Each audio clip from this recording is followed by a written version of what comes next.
Glad I got that off my chest. Anyway, the podcast is called What's on Sports.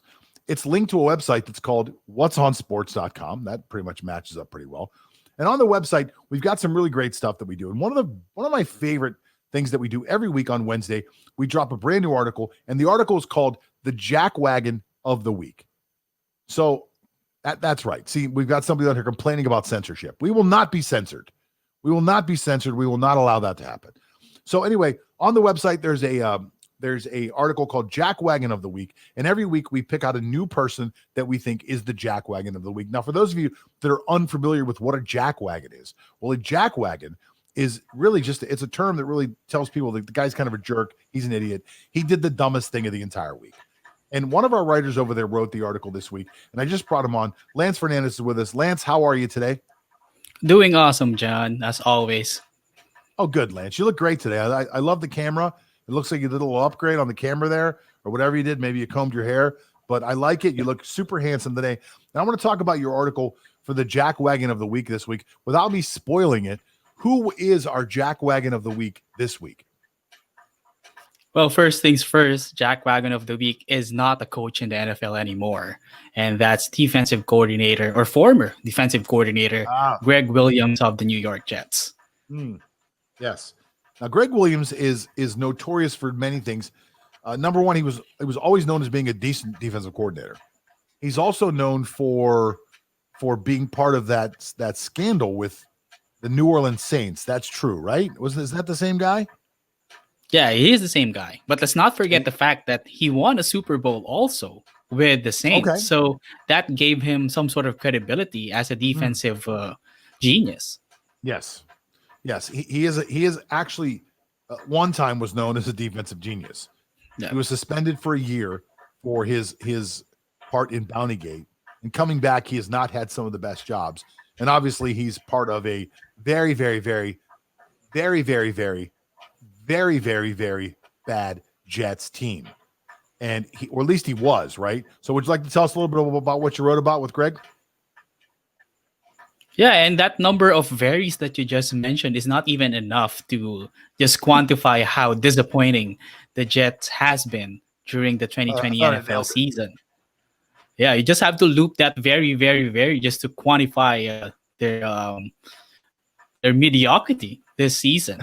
So, as we all know, all the New York Jets had to do was to protect the ball with 13 seconds left on the clock against the Las Vegas Raiders during week 13 in their matchup. Unfortunately, Greg Williams called what we call a cover zero, wherein there's no safety help and your cornerbacks are left one-on-one against the receivers of the offense. So all you had to do was prevent the Raiders from making the big play. So I'm not saying that the Raiders might not be able to pull it off, that big pass from Carr to Henry Ruggs III, but it could have lessened the probability if there was a safety help from up top with an undrafted cornerback from the practice squad named Lamar Jackson, the lesser Lamar Jackson in this case. So of all the plays that he could have called, he called blitz, rushed 8 in the box, and then I guess Derek Carr's eyes just popped wide open when he saw Ruggs, who ran a 4.27 40-yard dash against an undrafted cornerback in Jackson. All Ruggs did was do a stutter step inside and then go to the go route, and Carr just delivered him the ball to perfection, and they went for the touchdown. And of course, the Jets are still or doesn't have a win yet in 12 games, and they are still reverse undefeated, let's say. And they're still possibly the major winners of the Trevor Lawrence sweepstakes. So what a jackwagon of a play call it has been for Greg Williams. All they had to do was prevent. For those people out there that don't understand what Lance just said, cover 2 is when there's 2 safeties deep. Cover 1, safety deep.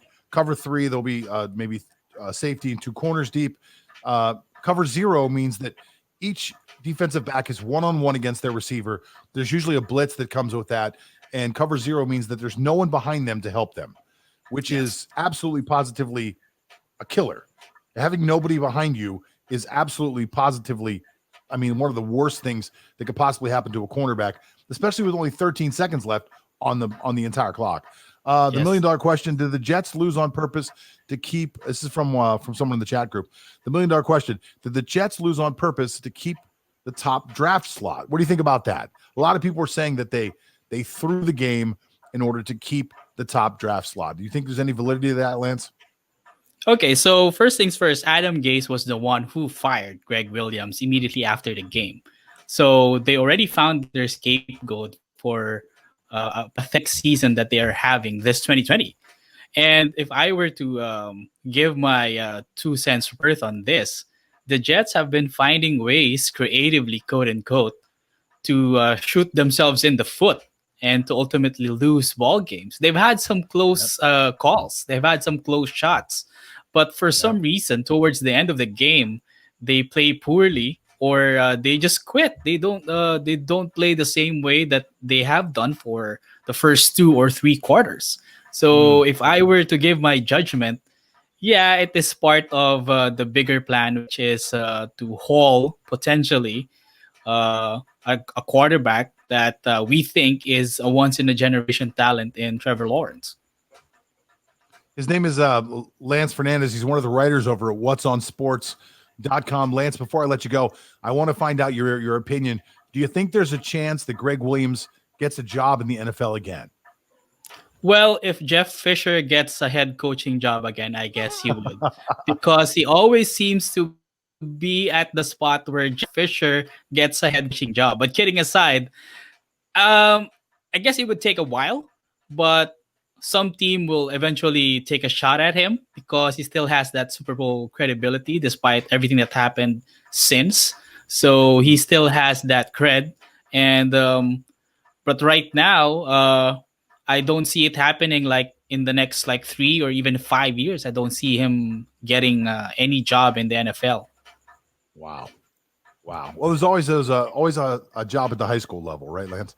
Hey, thanks so much for coming on the show today. We love when you come on. You're one of our favorite guests. His name is Lance Fernandez. Again, you can read what he's writing over on whatsonsports.com. Lance, thanks so much for coming on the show today, man.